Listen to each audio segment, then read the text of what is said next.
cynical. Yeah, be wary. But my God, don't be living your life thinking that waiting for the next disaster to be foisted upon you. That's not healthy at any level. Just get the information. Okay, I know what these bastards could potentially do, and then get on with your life. That's the end of it. Okay. Now talking about reincarnation, I upset people, which wasn't my intention, recently on social media when I said, those of you who are pagans, which is quite a lot of people I know, uh, if you're planning to get the needlecraft, you need to think about possible afterlife implications. Now, I didn't say that they were definitely going to happen. I said that they were absolutely on the cards. I said this is something you need to think about, okay? Because pagans, like Hindus, believe that your soul is contained of three parts: your personal soul, your oversoul, which is kind of like the religious soul, and your tribal soul. And if you corrupt the DNA of your ancestors, you've got to be careful. I don't know if that will happen. I don't know if it does. I'm pretty sure if it's happened, we can find a way to get rid of it, okay? But it might affect your tribal reincarnation. I don't know. I'm just saying it's something to be wary of.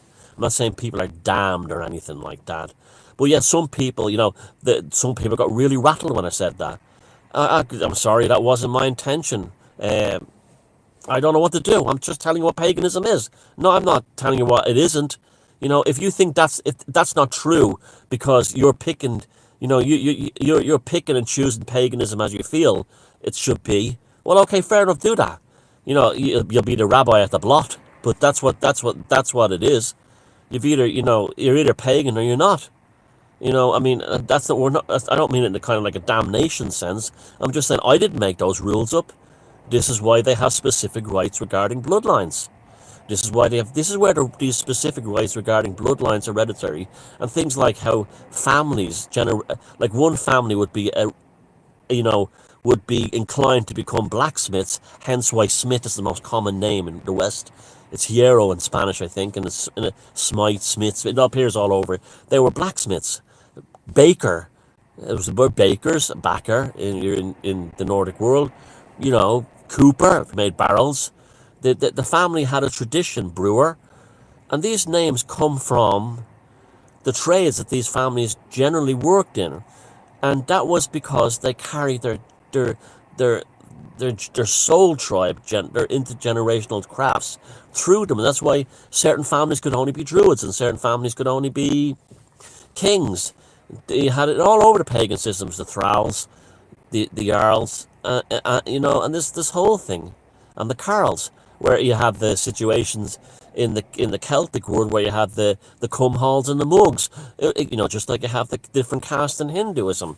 It doesn't mean you're doomed to stay in that caste. It means by application of jati, or should we say a more common word, jati would be the communal soul, by application of living your life in dharma, living the best life you possibly could, according to your dharma, you would be reincarnated into another higher level, and this is what would happen. I didn't make these rules up. I didn't invent this. I pull it out of my arse, and I didn't say it to upset people. I'm just telling you this is what pagans believe. This is what go all across paganism, that you have to protect the blood. And that's when they say the blood, they're talking about the genetic DNA, sanguinosis. That's all I said, okay? But is that true? I don't know. Is the RNA and the needlecraft enough to affect that? I honestly don't know. But I just said to people, just be wary. That was a kindness from my heart, not something to try and hurt people. That's all I was said.